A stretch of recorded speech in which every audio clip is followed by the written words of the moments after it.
Amal, let's get to the top 25 and your college football power rankings after we saw over the weekend. I'm assuming no change at the top. You said it before they played one game that Georgia still would have been number one. They finally caught up to you.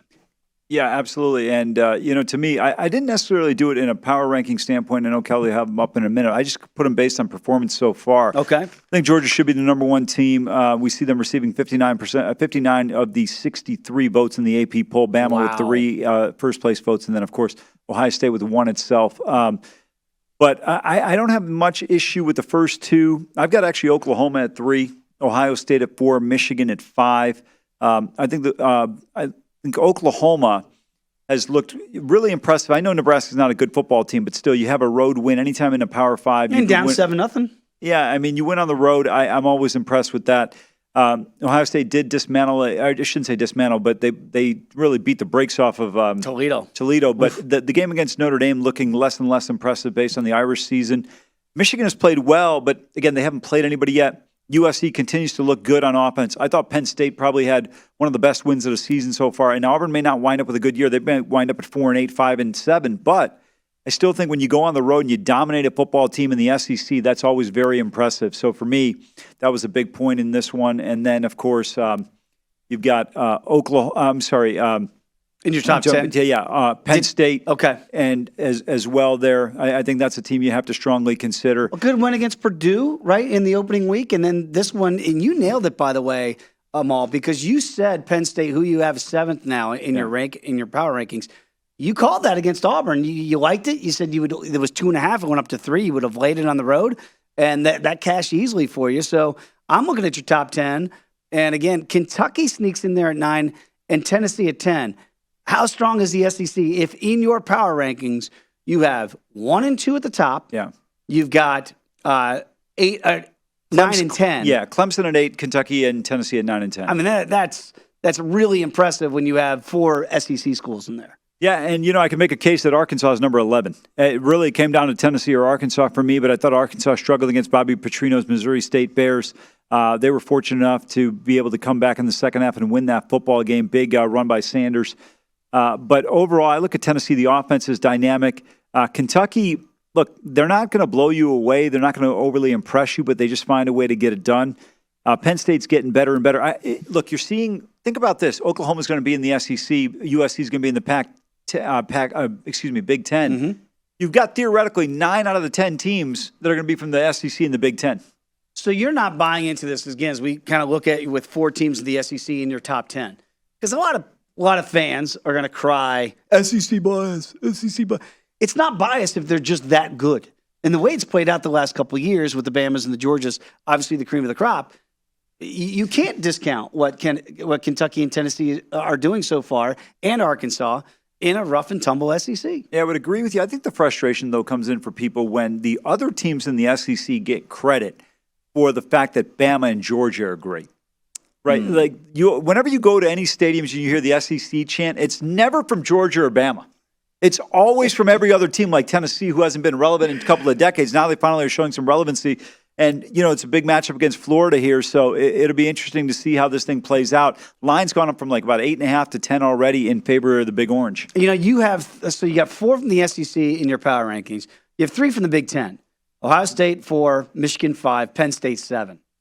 And that's nothing. There's no slouch. Yeah. Now, again, I know what the SEC fans are going to say. Boy, you take your Big 3 and the Big 10, put them against our 2 and whoever else you want to pick, and we'll roll the dice. Are they on? Is there a different level for Penn State, Michigan, and Ohio State from what you've seen so far from Georgia and Alabama? I would say right now, you look at the top 4 teams, I think they're all right there. Michigan as well, I would include. I think Michigan's been outstanding so far. For me, I think here's the concern I have with USC. I know their offense has looked great, but I thought they were going to be able to move the ball against Fresno because I saw Oregon State comfortably moving it against Fresno State as well. I think the question is, though, can these teams, USC's got a deficiency on defense. Can Penn State's offense keep pace with what these other teams could do offensively? And I'm not sure they can. We're going to find out in a couple of weeks. I believe they got to go to Ann Arbor in that one. That'll be a tough game, but that should be a game day matchup of 2 top 15 teams should be outstanding. Let's talk about these demarcation numbers that we're seeing to win the national championship. When you look at your power rankings, and then you look at the odds associated with it. So Georgia is now the favorite. Remember, Alabama was the preseason favorite to win the national championship. So that's flipped a little bit, plus $1.75 for Georgia. There's Bama 210. Well, then here come the Buckeyes at plus 275, and there is the demarcation line. Yeah. Oh, my goodness. The next, I'm stunned to say this, the next favorite in the betting market to win, not get to the college football play, to win, SC at 12-1. Then you get Clemson at 14-1, Michigan at 18-1, and then the longer shot, and I know you like them to get there possibly, is Oklahoma at 40-1. SC, 12-1. Well, I think the thing is USC is always going to be that program that has got cachet. They've had tremendous history, right? You know, one of the great programs in the history of college football. You make the argument they're 1, 2, or 3, right there with Alabama and Notre Dame.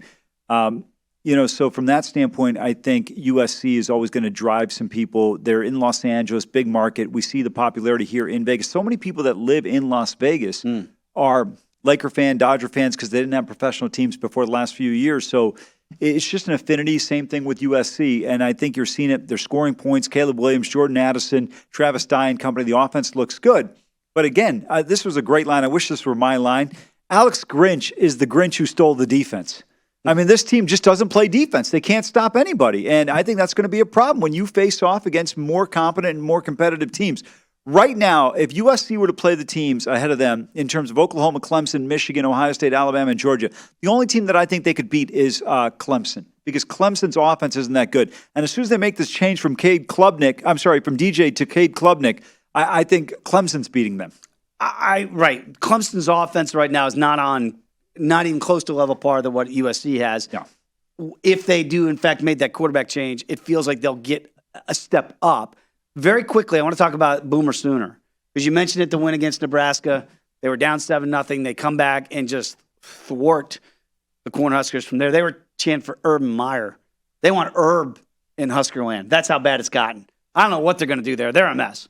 But you like this Boomer Sooner team. You think they've got real substance. Absolutely right. When you yelled Boomer, I thought Billy Sims walked in the room. I mean, anytime you see him, he's Boomer Sooner all day. But it is. Let me tell you, look, I thought Dylan Gabriel was vastly underrated. Coming in from UCF, I thought he was a good quarterback at UCF. He's got great mobility. You saw it on that touchdown run. I mean, look at the pressure he puts on your defense.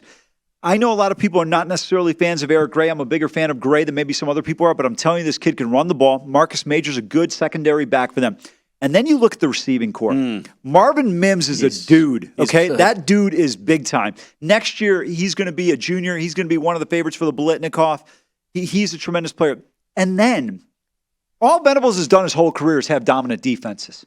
Just give him some time. Allow him to recruit. Let him bring in some players. Look, it's OU. They've got talent. This is not like he's taken over Nebraska where the cupboard is bare right now. Oklahoma is always a top 10. Since Bob Stoops took over for John Blake, this has always been a dominant program, and I could be mistaken, but I don't believe they've had a losing season until you go back to John Blake. So you're talking 20-plus years.